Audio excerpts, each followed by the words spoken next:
Welcome back to the Tacomaholic channel, everybody. In today's video, I share something simple about the body lift installation process that could easily end up hurting your Tacoma. And yes, it happened to me. You have chosen wisely. Alright, as you guys know, I recently installed a 1-inch body lift on the Tacoma to help with the fitment of the 35s, and it seems to be working pretty well so far. Just actually went wheeling for the first time in what seems like forever, and I had only one instance where I was actually rubbing, so more on that later. But today I'm going to talk about one thing to watch out for during the install of a body lift, specifically a 1-inch body lift from Toyota, which is what I have. Link for that in the description below. Okay, hopefully guys you can hear me over the rustling leaves, but 'tis the season after all. So when installing a 1-inch Toyota body lift, there are, hopefully you can see it right here where I'm pointing, there are 4 of these radiator support brackets. There is an opening right there. There's another opening 1 inch above that where it is currently installed. These are for where it is right now, a 1-inch body lift. That opening is for a 2-inch body lift. There are 4 of these brackets, 1 for each corner of the radiator, and it just puts the radiator in the correct position based on what kind of body lift you're running, since when you install a body lift, it lifts the body of the truck off the frame, so you need to make sure your radiator is in the, I guess, stock position relative to the body lift. When mine was installed, it was put on the 2-inch opening, and of course it's sort of confusing, I guess, because these brackets come for either 1-inch or a 2-inch, so just be aware of that. Now I went ahead and fixed this because I had a small issue. I'll show you in just a second. I didn't really film the process just because it's literally just 4 bolts. The top of the body lift radiator bracket that I'm pointing to right there has a threaded rod that pokes through on the other side, holding the bracket in place.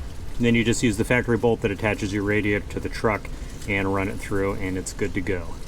Okay, so because my radiator was installed on the 2-inch body lift opening and I'm running a 1-inch body lift, my radiator was actually sitting 1 inch lower than it should, and relative to the position of the fan down here, which is actually attached to the engine, it didn't move.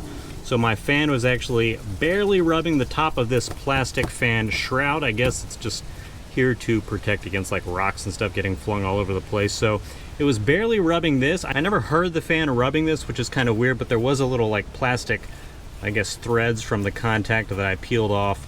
And I actually noticed this when I went to go on a wheeling trip that I just mentioned a few days ago.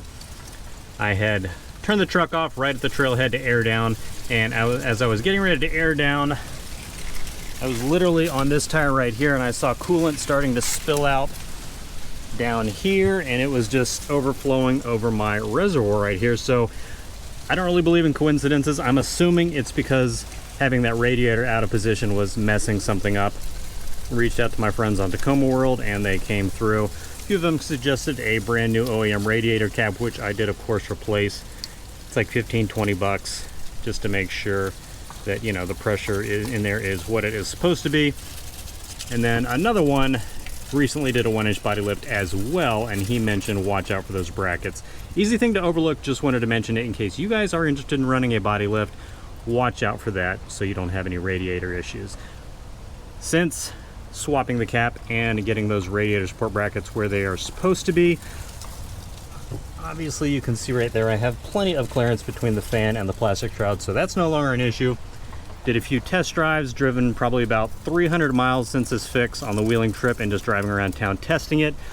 0 issues, none of that. And the funny thing was, even though this was bubbling over and sort of splashing around, it wasn't crazy. I just had some splashes right here, which I've since wiped up. I wasn't overheating, and my temperature was solid, like right in the middle mark on the temp gauge as it's supposed to be, but still scary nonetheless, since I was actually, you know, away from home when this happened. But it seems to be fixed now, knock on wood. Hopefully I didn't just jinx it, but just wanted to make a quick video sharing that with you guys in case you're interested in running a body lift. And one other quick body lift thing to mention, this is the top radiator, I guess, shroud. It's just a cosmetic piece, even though my Haynes manual says this is like a support bracket, but this is very flimsy plastic. It's not actually like holding the radiator up or anything, just a cosmetic piece. But obviously with the body lift, there is a 1-inch gap. I mean, it's sort of bent, but there's a 1-inch gap down there, which I'm going to try to fix today. I went out and just at Home Depot got some 1-inch aluminum spacers, and what size bolt did I get to fit through there? These are 1024 by 1.5 inches, and these are all stainless steel, and a nylock for that. So I'm going to run these through This is the bolt I'm going to use. I figured I could run it from the bottom with these openings right here and just attach it on the top with another washer, obviously, since that opening's pretty big. I'm unable to get this through the hole down here just because of the angle, but I can do it on the middle two. But again, since it's just a cosmetic piece, I'm just going to do the middle two with the bolt and spacer, and that should be fine. I'll show you the finished product in just a second. Okay guys, and here is a finished shot with the two spacers in the middle, and I went in and put a zip tie on either end. Like I said, I couldn't get the bolt through there, and now that I look at it, I thought the spacers would be a little more like finished, elegant look.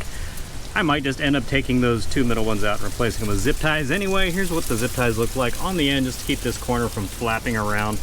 Comment below, let me know if you think I should just remove the plastic shroud altogether, keep the spacers in the middle, or just switch everything out for zip ties. I kind of like having the shroud on there just to, I guess, clean up the top, because the top of the radiator without it's, I don't know, kind of nasty looking anyway. So comment below, let me know what you think I should do with this. Alright everybody, that will do it for this video. If you enjoyed it, make sure you give it a big thumbs up and comment below. And if you haven't subscribed to the channel, please consider doing so if you love everything related to Tacomas. As always, thank you so much for supporting the channel by watching this video. Enjoy the rest of your week, and I'll see you in the next video.